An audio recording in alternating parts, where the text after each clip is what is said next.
আমার না বরাবরই কচু খেতে খুব ভাল লাগে। ঠিক আছে? জীবনে এত পরিমাণে কচু খেয়েছি, তা মনে করো যে হিসাবের বাহিরে। ঠিক আছে? আজকে আমি চলে আসছি নিজের হাতে কচু তুলে রান্না করব। ঠিক আছে? এই কচুগুলা কিন্তু মানে গলা ধরবে না বা গলা চুলকাবে না। ঠিক আছে? কারণ এখানে হচ্ছে যে প্রচুর ঠাটা পড়া রোদ্দুর।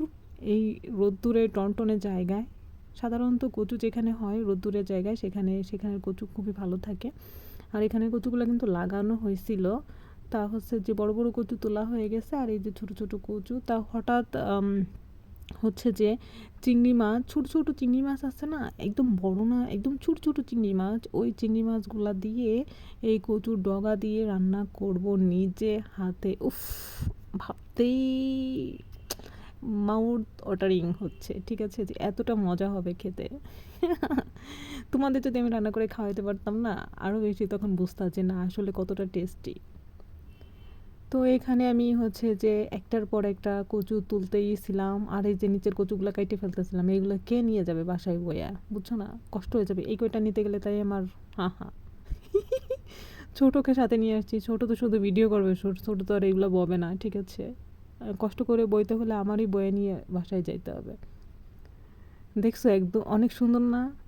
অনেক সুন্দর। এই পুকুরে কিন্তু মাছ আছে। ঠিক আছে? কিন্তু চারিপাশ দিয়ে ওই যে কলমি শাক আছে না, কলমি শাকে একদম ভরে গেছে, এজন্য বোঝা যাইতেছে না। কিন্তু এখানে কিন্তু অনেক বড় একটা পুকুর, এই পুকুরে মাছ আছে। এবং এখানে অন্য অন্য মাছও আছে, মানে মাছের ছোট পোনা আছে না, ছোট পোনা ছাড়া হয়েছে। আবার এখানে দেশি মাছও পাওয়া যাবে, যেমন কই মাছ, শিং মাছ, শোল মাছ, তারপরে আরও আরও অনেক মাছ আছে, সেই মাছগুলো পাওয়া যাবে। এগুলো অনেক টেস্টি হয়। তো আর একটু পানি শুকাইলে হচ্ছে যে মেশিন দিয়ে পানি করে ওখানে মাছ ধরা হবে। ঠিক আছে? দেখছো আমার মতো এরকম কে কে সুন্দর সুন্দর কিউট কিউট কচু বের করে করে হচ্ছে যে মানে খুঁজে বের করে করে নিতে পারো। দেখছো কতগুলা কচুর ভিতর থেকে সুন্দর যে কচুগুলা সেগুলো আমি বের করতেছি খুঁজে খুঁজে। ছোট বলতেছে যে হয়েছে, অনেক নেওয়া হয়ে গেছে, আর নেওয়ার দরকার নাই। আমি বললাম যে না, কয়েকটা নিই। কারণ হচ্ছে যে এই কচু কিন্তু রান্না করার পরে আবার কম হয়ে যাবে, বেশি থাকবে না কিন্তু। ঠিক আছে?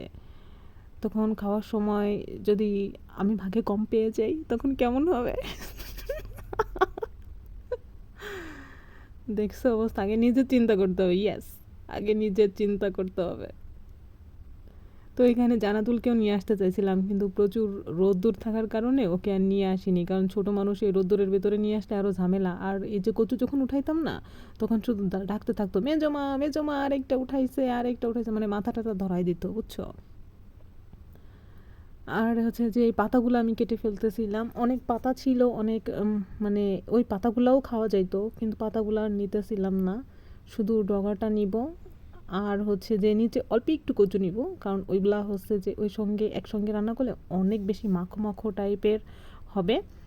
আর ছোট চিংড়ি মাছ দিয়ে রান্না করে সাথে এক পিস লেবু, একটা কাঁচা মরিচ অথবা বোম্বাই মরিচ ভেঙে চটকিয়ে মুখের ভিতরে এক লোকমা দিলে ওয়াও, সেই মজা, সেই টেস্টি। তো ফাইনালি হচ্ছে যে আমার কচুগুলা তোলা হয়ে গিয়েছে, এ কটাই নিব।